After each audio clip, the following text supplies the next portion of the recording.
7 हफ्तों बाद लोगों को मिलेगी राहत, यरगमालियों को भी रिहा किया जाने का इम्कान।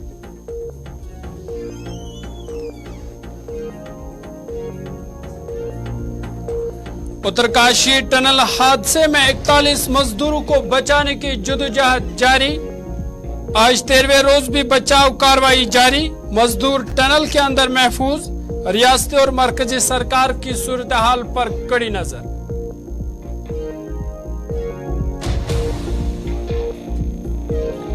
शुमाली फौज के कमांडर उपिंदर द्विवेदी ने राजौरी इनकाउंटर में जांबाग फौजियों को खराज अकीदत किया पेश।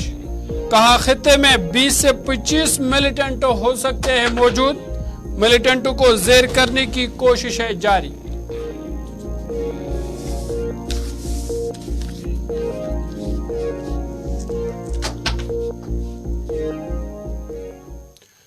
आदाब नाजरीन, गुलिस्तान न्यूज देख रहे हैं आप। बड़ी खबरों के बुलेटिन के साथ मैं हूं ज़ुहूर लोलाबी। बुलेटिन का आगाज हमास इसराइल जंग के साथ करते हैं, क्योंकि आपको बता दें कि इस जंग में अब लोगों को राहत मिलने का इम्कान है। गजा की पट्टी में हमास और इसराइल की जंग में 4 रोज तक जंगबंदी आज से नाफिज हो गई है। मुकम्मल जंगबंदी का ऐलान हुआ है और हमास और इसराइल के दरमियान तकरीबन 7 हफ्तों से जारी जंग के बाद अब ये अहम पेशरफ्त हुई है और पहली बार इंसानी इमदाद रसानी का आगाज हो गया है। और तवक्का है कि हमास की तरफ से आज 13 यरगमालियों के एक ग्रुप को रिहा भी किया जा सकता है, जिनमें खवातीन और बच्चे भी शामिल है। और जंग से मुतासरा गजा की पट्टी के लिए इमदाद रसानी में इजाफा होगा। और माहिदे में कतर ने सालिस का किरदार अदा किया है।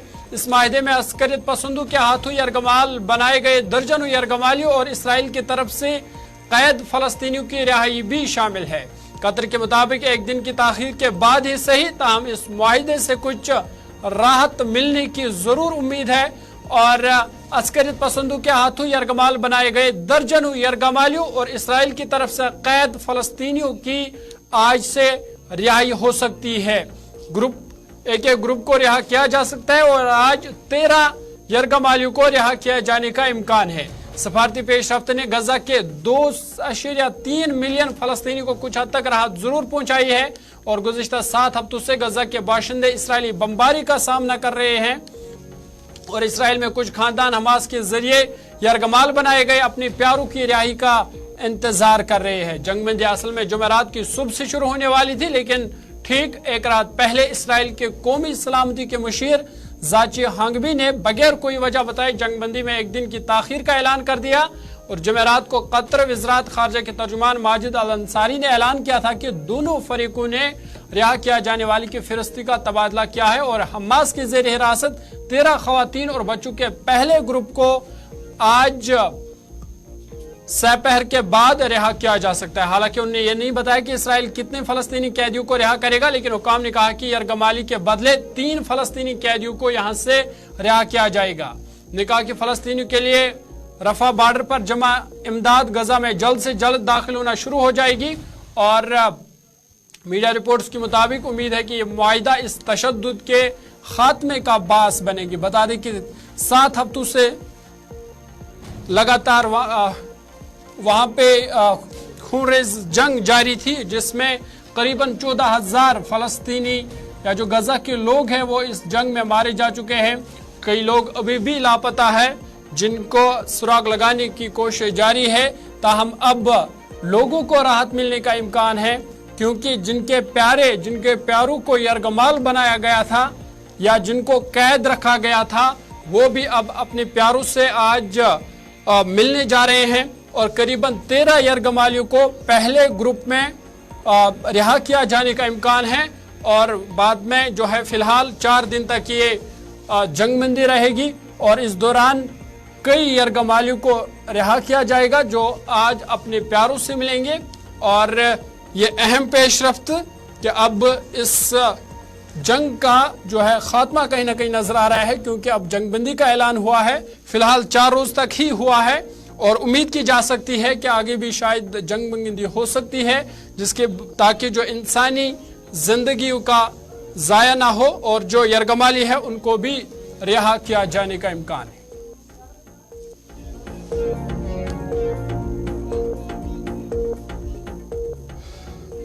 चलिए आगे बढ़ते हैं, बात तो उत्तरकाशी टनल हादसे के हवाले से करते हैं और बता दें कि आज जो 13वां रोज है और 13वें रोज भी लगातार जो अंदर फंसे हुए 41 मजदूर हैं उनको बचाने की जद्दोजहद जारी है। माहिरीन की टीम वहां पर पहुंच गई है और लगातार बचाने की कोशिश की जा रही है और जो अंदर फंसे हुए मजदूर है वो फिलहाल महफूज है, उन तक खुराक पहुंचाई जा रही है, उनसे फोन पर बात भी की जा रही है, ताहम अभी जो है उनको बाहर नहीं निकाला गया और इस हवाले से लगातार बचाव ऑपरेशन जारी है और गैर मुल्की माहिरीन को भी वहां पे लाया गया है, दिल्ली से भी माहिरीन को लाया गया है ताकि जो अंदर फंसे हुए मजदूर हैं उनको कहीं ना कहीं वहां से बाहर निकाला जा सके। बता दें कि उत्तराखंड के सलखिया टनल में 41 मजदूर 12 दिन भी फंसे हुए हैं। रेस्क्यू ऑपरेशन में कोई ना कोई मसला पेश आ जाता है, इसलिए अभी तक कामयाबी रेस्क्यू टीमें जो है उनको अभी तक कोई कामयाबी नहीं हासिल हो सकी है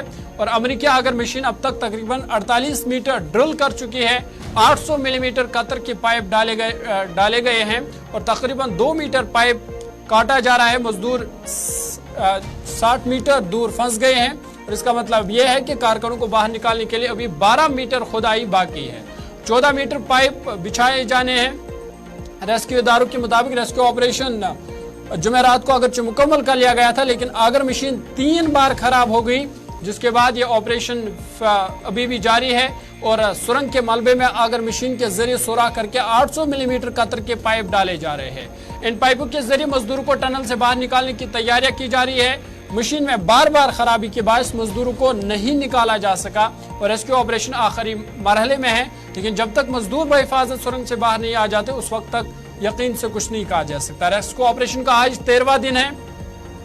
इससे कबल जुमेरात की रात जिस प्लेटफॉर्म पर ड्रिलिंग मशीन टिकी हुई थी उसमें दराड़े नमूदार होने के बाद ड्रिलिंग रोक दी गई और आज एक बार फिर रेस्क्यू ऑपरेशन शुरू किया गया। इससे कबल रात देर गई, खुदाई के दौरान मशीन के सामने लोहे के सलाख आ गई थी, उसके बाद इसे काटने के लिए गैस कटर का इस्तेमाल किया गया। 6 घंटे की मेहनत के बाद रेस्क्यू टीमों को कामयाबी मिली। इसके बाद जैसे ही खुदाई शुरू होगी बाद में आगर मशीन खराब हो गई। इसके बाद दिल्ली से हेलीकॉप्टर के जरिए माहिरीन को बुलाया गया। कई घंटों की मेहनत के बाद आगर मशीन ने काम करना शुरू कर दिया, ताहम मशीन 1.8 मीटर खोदने के बाद दोबारा रुक गई। उत्तरकाशी में सुरंग में जारी बचाव ऑपरेशन पर पीएमओ के साबिक मुशीर भास्कर खोलबे ने कहा कि हालात उस वक्त बिल्कुल ठीक है।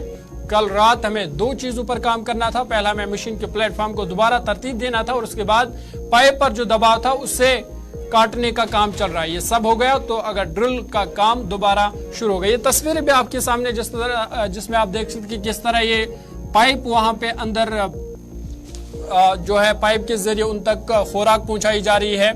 ताहम बार बार रेस्क्यू ऑपरेशन में कोई ना कोई रुकावट आ रही है, जिसकी वजह से अभी तक किसी भी मजदूर को वहां से बाहर नहीं निकाला गया है। ताहम रेस्क्यू ऑपरेशन बड़े पैमाने पर जारी है और उम्मीद यही की जा रही है कि जो अंदर फंसे हुए मजदूर हैं उनको जल्द ही बाहर निकाला जा सकता है।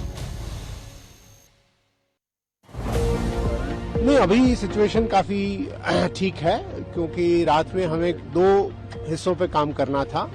एक तो जो मशीन का प्लेटफॉर्म उसको पुख्ता करना था, रिवैम्प करना था, वो आराम से हमने रिवैम्प कर दिया और रिवैम्प करने के बाद फिर मशीन चला करके ऑगर को निकाल दिया और पाइप के मुंह पर जहां पर थोड़ा सा कहीं पे दबाव था उसको दबाव को हटाने के लिए पाइप को काटने का काम अभी चल रहा है और मैं उम्मीद करता हूं अगले घंटे में वो काम हमारा कंप्लीट हो जाना चाहिए। वो कंप्लीट हो जाने के बाद फिर हम जो हमारी नॉर्मल प्रक्रिया है ऑगर ड्रिलिंग की उसके लिए अपनी तैयारी करेंगे। मशीन में ऑगर भेजेंगे, वेल्ड करेंगे नया हिस्सा और फिर जोड़ करके नई ड्रिलिंग शुरू करेंगे। उसमें हमारे लिए एक बहुत बड़ा पॉजिटिव है, जैसे मैं कह रहा था पहले कुछ साथियों से आपके, कि पार्सन्स कंपनी ने ग्राउंड पेनिट्रेशन रडार से जो स्टडी की है उसमें हमने ये पाया है कि अगले 5 मीटर तक 45 के बियॉन्ड कोई मेटेलिक ऑब्स्ट्रक्शन नहीं है। इसका मतलब साफ है कि हमारी जो ड्रिलिंग है वो स्मूथ होनी चाहिए, क्योंकि जो मैं कह रहा था जब हम पुराना मलबा निकाल रहे थे उसमें हमें 2 मैंगल्ड पाइप्स, बिल्कुल ही घूमे हुए मुड़े हुए पाइप्स मिले हैं। इसका मतलब पहले वो कहीं हमारे लिए उलझन कर रहे थे। अब हमारी उम्मीद काफी अच्छी बनी हुई है और हम आशा करते हैं कि हम आज शाम तक DRDO जो 20 मीटर फर्दर जो एरिया हैं कि अफगानिस्तान के सफारत खाने ने भारत के दारहुकूमत नई दिल्ली में अपना काम मुस्तकिल तौर पर बंद करने का ऐलान किया। बड़ी खबर आपको बता रहे हैं कि अफगानिस्तान ने अपना जो सफारत खाना नई दिल्ली में है उसको मुकम्मल तौर पर बंद करने का ऐलान किया है। और बता दें कि ये फैसला इस साल 30 सितंबर को मेजबान हुकूमत की जानिब से हिमायत की कमी और अफगानिस्तान में एक जायज काम करने वाली हुकूमत की अदम मौजूदगी का हवाला देते हुए इसकी कार्रवाई के बंद होने के बाद किया गया है। अफगान सफारत खान ने कहा कि भारतीय हुकूमत की तरफ से मुसलसल चैलेंजों की वजह से 23 नवंबर से मौसर ये फैसला 30 सितंबर 23 को सफारत खाने की जानिब से पहले से काम बंद करने के बाद किया गया है। और ये इकदाम इस उम्मीद पर किया गया है कि भारतीय हुकूमत के मौक़िफ़ में मुस्बत तब्दीली आएगी ताकि मिशन को मामूल के मुताबिक काम करने दिया जाए। बयान में कहा गया कि इस्लामी जमहूरिया अफगानिस्तान का सफारत खाना नई दिल्ली में मुस्तकिल तौर पर बंद करने का ऐलान करता है और नई दिल्ली में इस्लामी जमहूरिया अफगानिस्तान के सफारत खाना में अपने सफारती मिशन को मुस्तकिल तौर पर बंद करने का ऐलान करने पर उन्होंने अफसोस का इजहार किया है। और सफारत खान ने कहा कि मालूम है कि कुछ लोग इस इकदाम को अंदरूनी तनाज़ा करार देने की कोशिश कर सकते हैं, जिसमें मुबैना तौर पर वो सफारतकार शामिल है जिन्होंने तालिबान से बायत की। और मजीद कहा कि ये फैसला पॉलिसी और मफादात में वसी तर तब्दीली का नतीजा है। एक पोस्ट में उन्होंने कहा कि भारत में अफगान शहरियों के लिए सफारत खाना हमारे मिशन की मुद्दत के दौरान उनकी हिमायत के लिए उन्होंने तहे दिल से शुक्रिया अदा किया है। द्विवेदी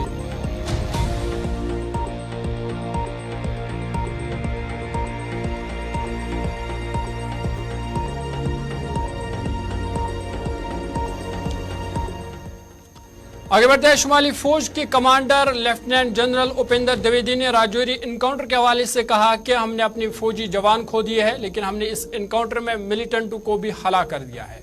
उपेंद्र द्विवेदी का कहना था कि कुछ मिलिटेंट रिटायर्ड फौजी पाए गए हैं और पाकिस्तान गैर मुल्की मिलिटेंटों को यहाँ लाना चाहता है। उन्होंने कहा कि यहाँ कोई मकामी भर्ती नहीं है।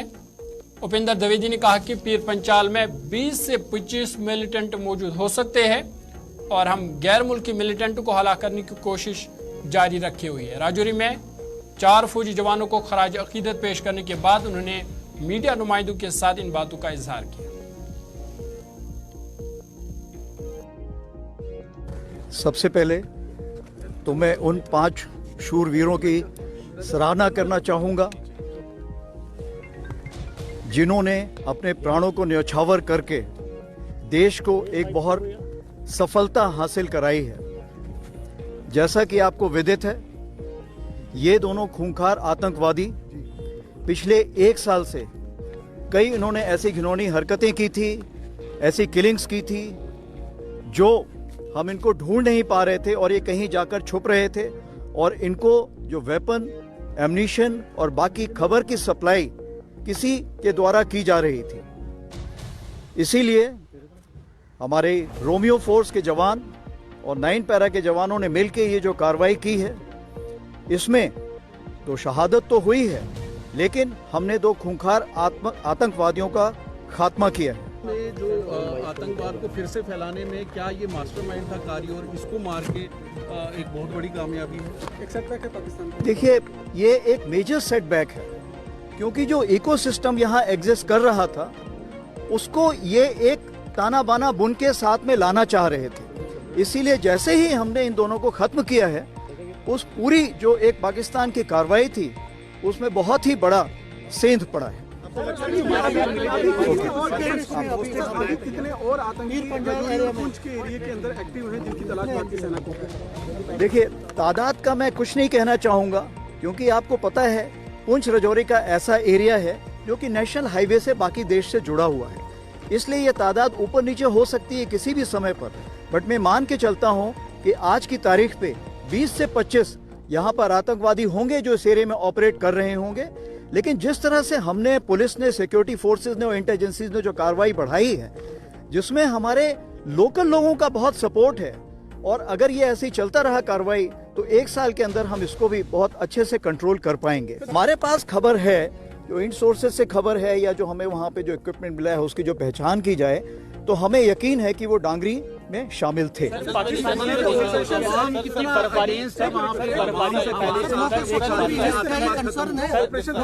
चला रहे हैं और जिस तरीके की ट्रेनिंग है इन आतंकवादियों की, क्या ये लगता है कि पाकिस्तानी आर्मी के भी स्पेशल फोर्सेस के जवान हो सकते हैं जो यहाँ पर एज ए टेररिस्ट जो यहाँ पर काम कर रहे हो? देखिए, कुछ की जब हमने पहचान करने की कोशिश की तो कुछ ऐसे हमें मिले कि वो रिटायर्ड फौजी थे। जहां तक यहाँ पर जो अभी ऑपरेशंस चल रहे हैं, पाकिस्तान की कोशिश होती है क्योंकि यहाँ पर लोकल रिक्रूट्स नहीं हैं और वो फॉरेन टेररिस्ट लाके यहाँ पे कार्रवाई करना चाहते हैं, तो इसलिए हमारी कोशिश यही है कि जितने भी फॉरेन टेररिस्ट हैं उनका खात्मा। सुप्रीम कोर्ट ने मनी लॉन्ड्रिंग के रोकथाम के कानून के तहत दर्ज एक केस में आम आदमी पार्टी के लीडर सत्येंद्र जैन को तिबी बुनियादों पर अबूरी जमानत देने के अपने हुक्म में 4 दिसंबर तक तौसी कर दी है। जैन की तरफ से पेश होने वाली सीनियर वकील अभिषेक मन्नव संघवी ने जस्टिस बेला एम त्रिवेदी और जस्टिस एस शर्मा की बेंच को बताया कि मामला 28 नवंबर के बाद जस्टिस एएस बोपन्ना की सरबराही वाली खुसूसी बेंच के सामने दर्ज दिखाया गया। इसकी समाअत करते हुए 2 जजों की खुसूसी बेंच का हिस्सा जस्टिस त्रिवेदी ने कहा कि जमानत की दरख्वास्त पर 5 दिसंबर को समाअत हो सकती है। ताहम additional solicitor general SV Raju की अदम दस्तयाबी के पेश नजर बेंच ने मज़कूरा तारीख पर मामले की समाअत 4 दिसंबर को मुकर्रर की। उन्होंने वाज़ा किया कि जस्टिस बोपन्ना और त्रिवेदी पर मुश्तमिल बेंचों का मामूल का काम खत्म होने के बाद खुसूसी बेंच इस दिन मुलाकात करेगी। इससे कबल की समाअत में कार्रवाई मुलतवी कर दी गई थी और आम आदमी पार्टी के लीडर को दी गई अबूरी जमानत को 24 नवंबर तक जारी रखने का हुक्म दिया गया था। बता दें कि रवां साल मई में सुप्रीम कोर्ट ने इब्तिदाई तौर पर जैन को 6 हफ्तों के लिए ये कहते हुए अबूरी जमानत दी थी कि एक शहरी को हक है कि वो अपने खर्च पर निजी अस्पताल में अपनी मर्जी का इलाज कराए, लेकिन इसने कई शराइत भी आयद की थी जिनमें मीडिया से बात करना और बगैर इजाजत दिल्ली से बाहर जाना भी शामिल था।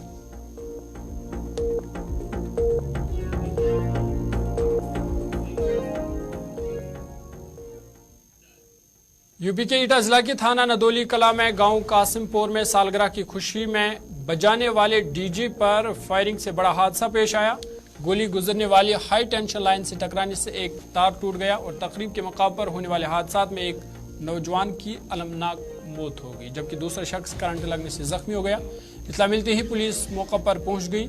लाश को कब्जे में लेकर पोस्टमार्टम कराया गया। लवाकिन की तहरीर शिकायत की बुनियाद पर पुलिस ने मुलजिम के खिलाफ मुकदमा दर्ज कर लिया गया है और मजीद तफ्तीश इस हवाले से जारी है।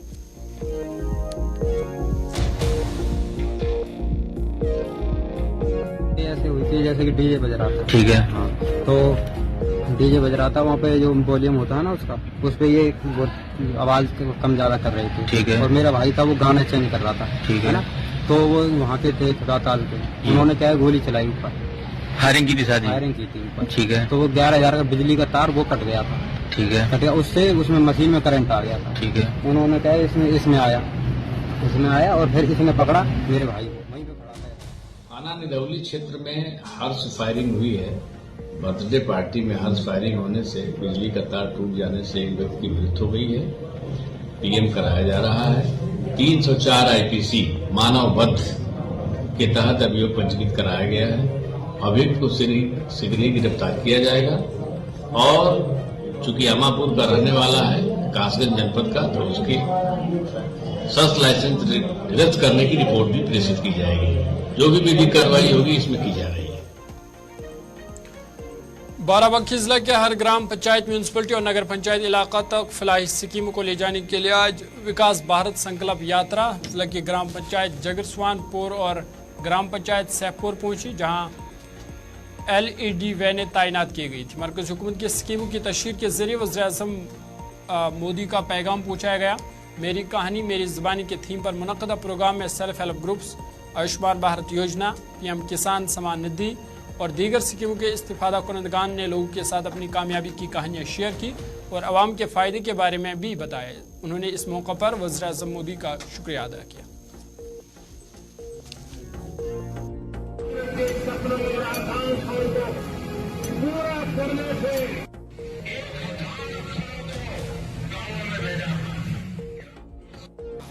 मेरा नाम सतीश कुमार है। मैं ग्राम पंचायत जगरसवानपुर का रहने वाला हूं। इस बार मुझे किसान सम्मान निधि की 15वीं किस्त मिली है। किसान सम्मान निधि जब से मिली है हमारी खेती किसानी बहुत अच्छी होने लगी है। इससे पहले हमें बीज के लिए, पानी के लिए दूसरों से पैसा लेना था। कर्जदार जो ब्याज पे पैसे देते थे उनसे पैसा लेना पड़ता था।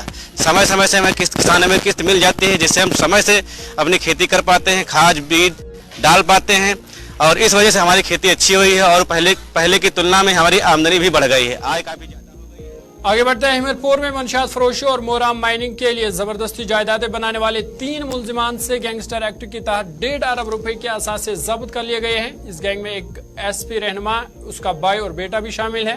1 अरब 40 मालियत के असासे मुलजिमान के 2 करोड़ 45 लाख 64,500 रुपए जब्त कर दिए गए हैं। गैंगस्टर एक्ट के तहत 3 मुलजिमान की जायदादें कुर्क की गई है और गैंग लीडर दीपक शिवदरे, विष्णु शिवरे और केशु बाबू शिवरे के अरबों रुपए की जायदाद को जब्त किया गया है और पुलिस इस हवाले से तहकीकात कर रही है।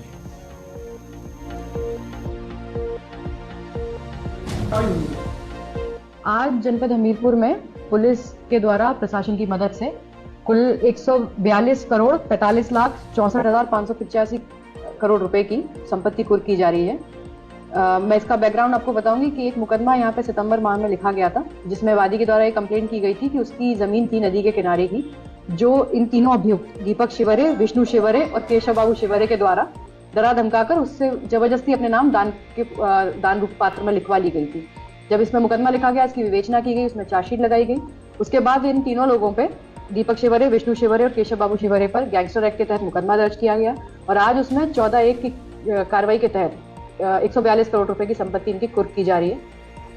इनमें इनके 5 स्टोन क्रशर प्लांट महोबा में वो सीज किए जा रहे हैं। 40 से 42 ट्रक्स हैं इनके, जो कि माइनिंग में इस्तेमाल होते हैं। उसके अलावा इनके स्कूल्स, कॉलेजेस और 350 बीघा जमीन। चलिए, बड़ी खबर के इस बुलेटिन में फिलहाल मेरे साथ इतना ही। अपने मेजबान ज़ुहूर लोलाबी को दीजिए इजाजत। अब आप स्पेशल रिपोर्ट देखेंगे मीर हिलाल हांजरी के साथ। मुझे दीजिए इजाजत। अल्लाह हाफ़िज़।